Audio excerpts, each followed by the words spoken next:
Aujourd'hui,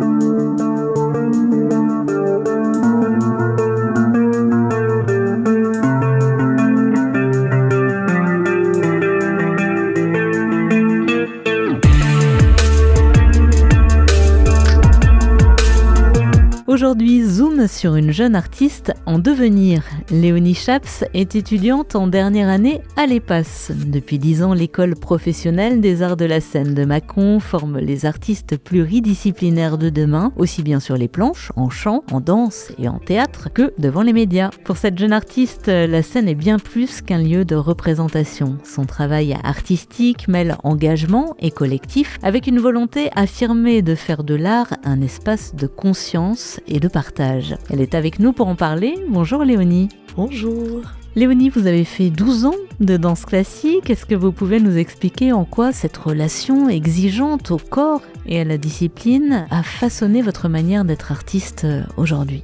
Alors je dirais que cela m'a façonné de 2 manières différentes. Une de manière positive et l'autre de manière plutôt négative. En fait, la danse classique, ça a toujours été pour moi ma plus grande passion. C'est vraiment mon premier amour artistique. Moi, j'ai toujours trouvé ça fascinant, la manière dont le danseur, en fait, il fait une performance physique de zinzin et que tout cela, c'est dans un but de faire ressentir au spectateur que c'est facile et que finalement, c'est juste de l'art. Et cela, je pense, m'a forgé à toujours sourire, même quand c'est dur, et à rester humble sur mes pas de danse. Et le fait que la danse classique, c'était au centre de ma vie au niveau de l'enfance et de l'adolescence. Enfin voilà, moi j'ai fait 3 collèges, 2 lycées, j'ai été en internat, en famille d'accueil, tout ça pour pouvoir faire de la danse classique. Et ça m'a permis de gagner en adaptation, changer de ville, de professeur de danse, et je pense que du coup ça m'a appris à me challenger dès le plus jeune âge. Mais le monde de la danse classique, c'est quand même un monde très archaïque et j'en ai pas forcément payé les conséquences sur le moment. Enfin, je me rendais pas compte de ce que j'étais en train de vivre. Donc pour moi, c'était assez ok.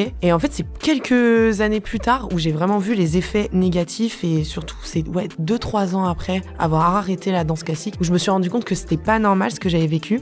Voilà, j'ai vite compris que quand on rentrait dans une salle de danse, c'était chacun pour soi. On nous poussait constamment à être en compétition et tellement qu'on nous poussait que ça en devenait vraiment malsain. Moi, j'ai vu des filles refaire 5 fois le même exercice devant toute la classe en se faisant humilier. Et les profs sortaient des phrases atroces en mode « tu seras jamais danseuse, t'es nulle ». Alors que voilà, j'étais dans un petit conservatoire régional. Et surtout que on avait 14-15 ans, quoi. On était en plein développement, on était en train de se construire. C'est pas normal de vivre ça à cet âge-là. Et la danse classique, ça comprend aussi beaucoup de normes physiques qui sont souvent contre nature. Enfin, du moins, ça ne suit pas du tout le développement normal d'un corps de femme. Et oui, là où j'étais, il y avait une énorme banalisation des troubles du comportement alimentaire. Enfin, moi, j'ai entendu des filles vomir dans les toilettes et moi, je me rendais pas compte, quoi. Enfin, c'était quelque chose qui était normal pour moi. Il y avait des filles qui se faisaient convoquer par le directeur et on leur disait tu pourras jamais être danseuse parce que t'as des trop grosses cuisses, alors qu'en fait, c'est juste leur morphologie. Et ça, je pense que ça a été quelque chose qui, quelques années plus tard, a été très dur à vivre, surtout quand moi, mon corps de femme s'est développé. Du coup, j'avais la vision qu'un corps de femme,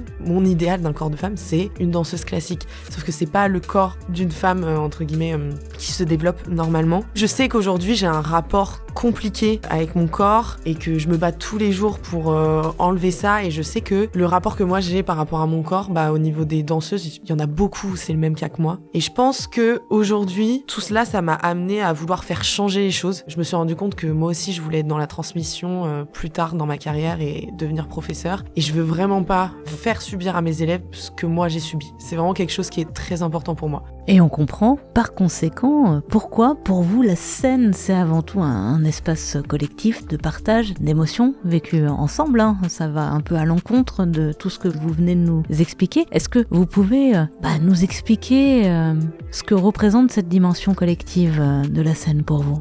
Moi, en fait, j'ai grandi beaucoup dans des milieux collectifs. Déjà, j'ai fait 13 ans de scoutisme. L'été, je partais toujours en colonie de vacances. Là, actuellement, je suis investie dans une association de jeunes de chantier en Ardèche. Donc, je pense que le vivre ensemble, c'est quelque chose que je connais bien et c'est ma zone de confort aussi. Je pense que le collectif, c'est finalement ma plus grande source d'inspiration. En fait, j'aime le fait que chacune a quelque chose à s'apprendre, à s'apporter. Je suis plutôt forte en danse jazz parce que j'ai fait beaucoup de danse, mais j'aime quand même beaucoup travailler avec les gens avec qui c'est pas du tout leur spécialité, car je trouve que cette personne, elle peut m'apporter du coup une toute autre vision de ce que je fais, auquel j'aurais pas vraiment pensé, parce que des fois, quand on s'enferme dans nos trucs, et je trouve ça hyper important de communiquer, d'échanger avec les autres artistes, et je trouve ça hyper beau.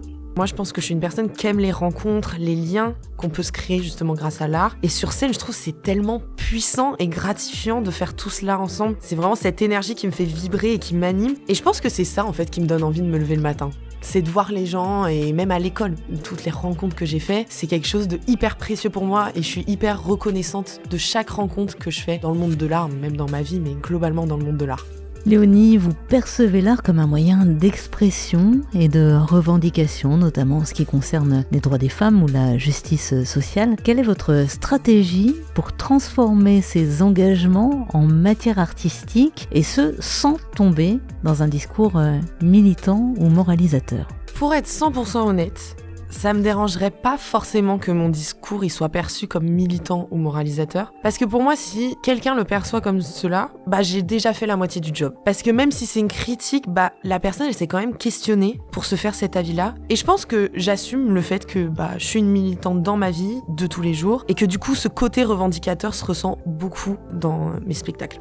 Mon objectif dans mes créations, c'est vraiment de dire les choses de manière crue. Moi, j'aime beaucoup surprendre le spectateur, mais en utilisant la danse et la musique pour les rendre poétique et belle. Je me sers de la beauté que les gens se font de l'art pour un peu les entourlouper et faire passer du coup des messages sans qu'ils s'y attendent. Typiquement, l'année dernière, j'ai fait une création sur le deuil, et ma création, elle commençait avec une musique classique, toute douce, c'était tout joli. Et pourtant, la première phrase, c'est « J'ai 18 ans et ma meilleure amie est morte sous mes yeux ». J'aime bien ce truc de impactant, direct, on sait où on va. Mais j'aime bien le fait de embellir tout cela avec l'art. Ouais, ma marque de fabrique, c'est un peu de faire du théâtre en dansant, en ayant une musique derrière. Moi, j'aime vraiment bien mélanger les trois arts. Cette année, je fais une création sur le sujet de ChatGPT, où en fait, ChatGPT prend le contrôle de mon spectacle parce que j'avais pas d'idée de spectacle. Et du coup, typiquement, cette création, au premier abord, elle est hyper comique. D'ailleurs, les 5 premières minutes, c'est que du comique. Mais à la fin, je fais un slam, et tout d'un coup, j'ai un discours beaucoup plus revendicateur. Là, je parle de sujets beaucoup plus sociétaux, et j'aime bien le fait que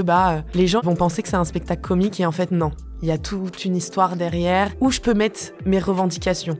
Voilà, vous aimez surprendre. Vous y allez frontalement avec poésie, ou vous nous giflez avec des fleurs. C'est un peu le principe. Ça, oui. Léonie, une de vos créations de 25 minutes aborde le thème du sexisme ordinaire. C'est une créa inspirée de votre propre vécu. Qu'est-ce que le passage de l'expérience personnelle à la scène permet, selon vous, pour le public comme pour l'artiste ? Pour l'artiste, dans cette situation-là, il y a quand même beaucoup de peur au début. Parce que même si c'est ma ligne directrice artistique, c'est toujours difficile, je trouve, de parler de ce genre de sujet, parce que forcément que c'est inspiré de notre propre vécu, et forcément que le spectateur il s'en doute un petit peu, et du coup le spectacle il prend une tournure hyper intime. Donc moi je pense que j'ai quand même assez peur du jugement, même si on sait que ça fait partie du job, et que finalement c'est un peu le jugement, c'est un peu un amour-haine quoi. On l'aime mais il nous fait peur. Mais après la peur, quand je suis sur scène, il y a tellement d'autres émotions qui viennent. C'est comme si j'avais enfin le pouvoir, enfin un pouvoir que je pense je n'ai pas eu tout au long de ma vie, à plein de moments, surtout en tant que femme. Je peux enfin dire ce que je veux, je peux enfin m'exprimer, et je trouve que c'est une sensation unique. Cette sensation, elle est menée par l'envie de faire passer un message. C'est pas réellement savoir si cela va impacter ou non le public. En fait, on le sait jamais. On ne sait pas si ça va réellement impacter le public. Mais je pense que c'est ça que j'aime. C'est que du coup, il y a tout un côté un peu challenge. Mon objectif, c'est faire passer le message. Et si j'arrive à bien faire passer le message pour le public, ce genre de spectacle, il peut aider, car il met en lumière quelque chose qui est, là, en l'occurrence, au niveau du sexisme ordinaire qui est banalisé dans la société. Mais bon, après, l'art, ça reste encore très subjectif, donc ça peut plaire ou non. Mais je crois que je suis OK avec ça. Pour moi, ça reste quand même important de parler de ce genre de sujet, notamment de manière artistique, parce que ça permet au public de voir le sujet sous un autre angle, et du coup de faire évoluer les consciences d'une autre manière. Léonie, vous revendiquez la scène comme un espace de présence réelle, en opposition à cette génération centrée sur les réseaux sociaux et le flux permanent d'informations. Alors à votre avis, quel rôle l'art vivant peut-il jouer dans notre manière de nous reconnecter aux autres et au réel ? Nous, on est une génération qui sommes vraiment dans une surstimulation constamment, notamment à cause de TikTok et de ce principe de courtes vidéos. Enfin, moi, je le vois, on a beaucoup plus de mal à rester concentré longtemps. Donc pour moi, l'art vivant pourrait permettre de retrouver cette concentration dans le sens que, en fait, quand on regarde un spectacle, on est un peu obligé de le regarder. Alors oui, on peut être sur nos téléphones, mais ça va être vu un peu comme quelque chose d'irrespectueux si on est sur notre téléphone pendant qu'on regarde un spectacle. Donc pareil, on est obligé de regarder une seule chose. Et vu qu'aussi c'est de l'art vivant, les interprètes, la mise en scène, le sujet, tout cela est transmis en direct. Et les émotions, elles sont vraies, elles sont sincères. Et juste en face de nous, on est obligé un peu de les accueillir. Du coup, on est obligé de se reconnecter à nos émotions, aux émotions qu'on nous donne et aux émotions que nous, on vit. Qu'elles soient positives d'ailleurs ou négatives. Et on peut pas fuir juste en scrollant ou en swipant sur TikTok ou sur Instagram. On peut s'endormir. On peut s'endormir. Et s'ennuyer. Et s'ennuyer. Et c'est ok. Ce sont des émotions, il faut réapprendre à s'ennuyer aussi, non ? Oui, bien sûr, on n'apprend plus à s'ennuyer. Typiquement, dès qu'on s'ennuie, on va aller sur notre téléphone. Et oui, je pense que c'est aussi ça. L'art, pour moi, les émotions négatives qu'on peut ressentir, c'est c'était long, quoi. Mais c'est important, en fait, peut-être de ressentir ça de ouais, c'était long. Je pense que c'est important de se reconnecter à ça. Pour moi, l'art vivant et son côté collectif, ça permet aussi de se reconnecter aux autres, aux relations humaines dans le réel. Même si on parle pas forcément de spectacle, il y a de nombreux projets, d'initiatives qui sont mis en place par des collectifs ou des compagnies pour aller dans des écoles, pour créer du lien en fait avec des publics. Et ça, en fait, je trouve que c'est hyper important. Et ça permet de se reconnecter au réel tout en faisant découvrir l'art à un public qui peut-être ne peut pas le découvrir tout seul. Et du coup, moi, je trouve ça trop chouette aussi tous ces autres moyens d'action qui permettent de se reconnecter à aujourd'hui, à l'instant présent. Merci beaucoup, Léonie Chaps, d'être venue partager votre parcours de jeune artiste sur les ondes de Radio Aléo. Vous pouvez retrouver toutes les informations sur l'EPAS, École professionnelle des arts de la scène de Mâcon, sur le site internet epas.pro. Merci Léonie.